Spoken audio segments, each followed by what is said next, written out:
ते संस्थापक राजे छत्रपती शिवरायांच्या चरणी नतमस्तक होतो. आपल्या परिसराचे आराध्य दैवत सिद्धेश्वराच्या चरणी नतमस्तक होतो. हो हात आणि इथं जमलेल्या तमाम माझ्या बांधवांना माझा मानाचा जय शिवराय. गडीला येत तर लागला, त्याला आरक्षण मिळालं का? नाही, त्याच्यामुळेच एवढा आवाज. तुमच्या गावात मला अशी माहिती मिळाली की बेदरे आडनावाचे लोक आहेत का? हा, मग ना तुम्हाला आपल्या हैदराबाद गॅझेटच्या GR नुसार शपथपत्र घ्या आणि पुरं गाव बसवा तुमचं आरक्षणात, अख्ख्या लेकरा बाळाचं कल्याण. आणि तुमचंही आता निघतंय. तुमच्या सोलापूरचे 58 गावं सुद्धा हैदराबाद गॅझेटमध्येच घ्यायचं सांगितलेत मी. ते सुद्धा आता बसून जातील तिकडं. तुमचं सातारा संस्थांचं, कोल्हापूरचं, औंधचं आणि मला वाटतं तुमचं मिरजचं पण एक गॅझेट कोल्हापूर सहित, हे सगळेचे सगळे अभ्यासाला घेतले. मला उपसमितीनं तसं सांगितलंय. थोडा वेळ लागेल, पण एवढं ध्यानात ठेवा, आपल्याला दम्माने घ्यावं लागेल. कारण आपल्याला जळणारे लोक आहेत.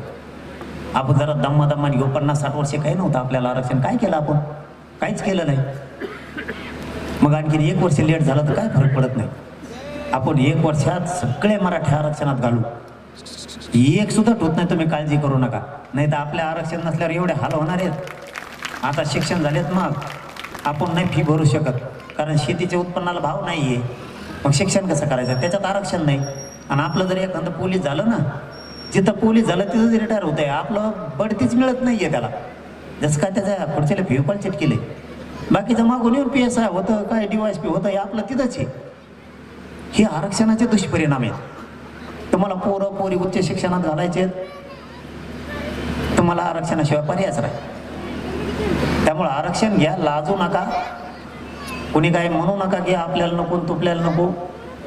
पोरं सुखी समाधानी करायचे असले, आपलं लेकरू जर एकदा नोकरीला लागलं, सगळ्यात मोठा सुखी संसार ते वे आणि ती समाज सुद्धा सुखी होणार आहे. आणि शेवटचं जाता जाता एक तेवढं सांगतो, आपल्यात वाद करू नका, ते टाळायचा प्रयत्न करा.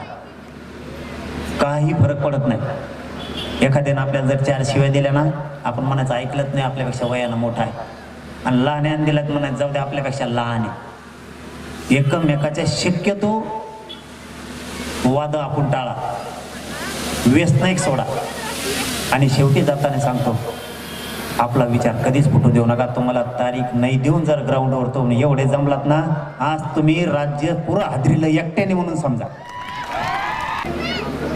थांबा रे, व्यासपीठावरची बडबड करायचं तुम्ही. शांत बरा ना. लय दिवसाने आमची नेची भेट झाली राव. माझ्या मायबापाची माझी लय दिवसाने भेट झाली. मी तरी पुढं माग आहे. मी बी 7च होईन. जी दटेकन मी बी 7च आहे तुमचे. मला तर मारायला उठलेत, सुपाऱ्या द्यायला उठलेत, आणि मी सगळ्यांची पालथ पाडीले सगळ्याला. तुम्ही आहे तर मी भेट नाही. मोबाईल साहेब जर मागूया. तुमच्या गावाला वेळ दिलेला नव्हता. कॅमेरा चालू आहे. यार थांबा ना रे. मी सांगितलं पण नव्हतं. नतमस्तक व्हावं लागतं तुमच्या चरणी मला, की न सांगून तुम्ही एवढ्या संख्येनं उभा राहिला. कारण वेळ दिला आपण मंगळवेढ्याला.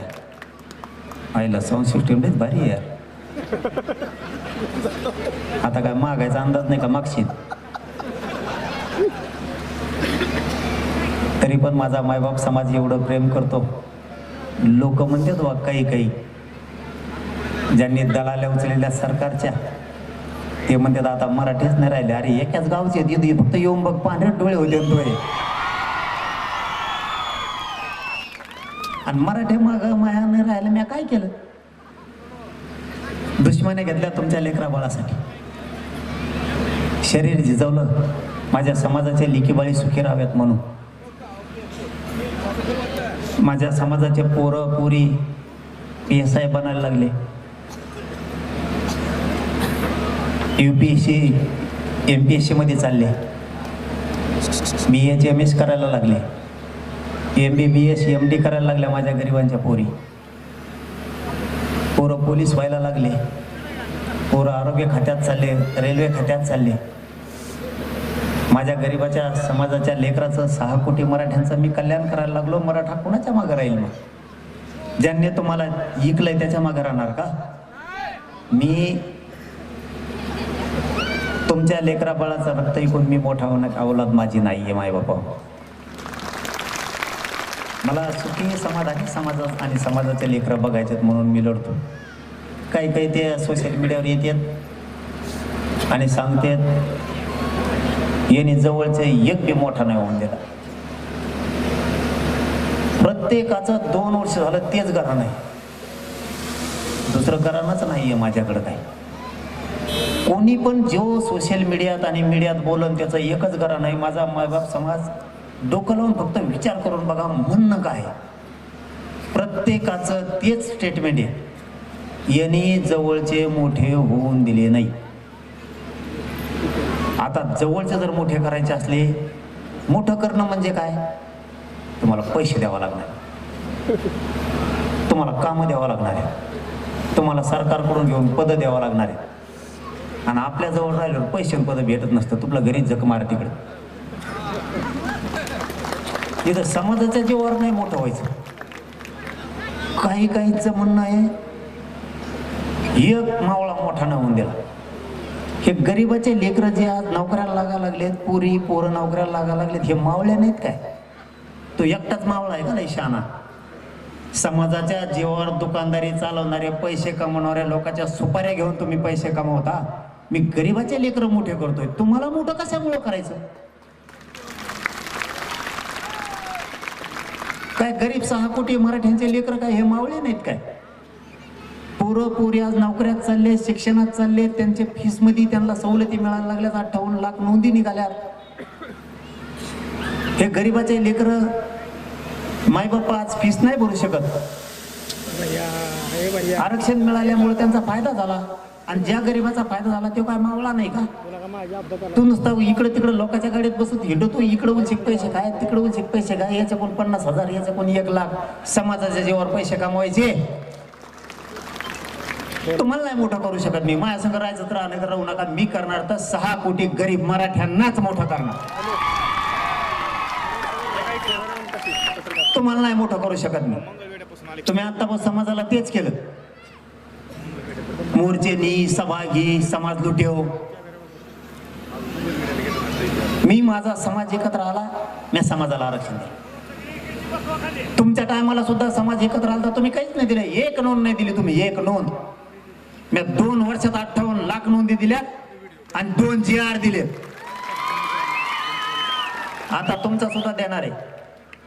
सातारा संस्थांचा GR निघणार म्हणजे निघणार, त्याशिवाय मी गप्प बसत नाही तर मग घोड्यात लावतो त्याला. नाही दिले दुश्मनी झाले हो मला. मी असं तुमच्यासाठी, तुमच्या लेकरा बाळासाठी बोलतो म्हणून मला दुश्मनी झाले. हे मला वैरी समजायला लागले आणि माझ्या घातपाताच्या सुपाऱ्या द्यायला लागल्या. का तर मी मराठ्यांना मोठं करायला लागलो, मराठ्यांचे पोरं मोठे करायला लागलो म्हणून हे माझ्या सुपाऱ्या द्यायला लागले. आपलेच काही जवळचे लोक फोडायला लागले आणि त्यांच्या तोंडून काही पण ओढून घेतात. जे खोटं आहे तेच खरं बोला रे. आपली 96 पळ्याची पैदाशी खरं बोलायचं शिका.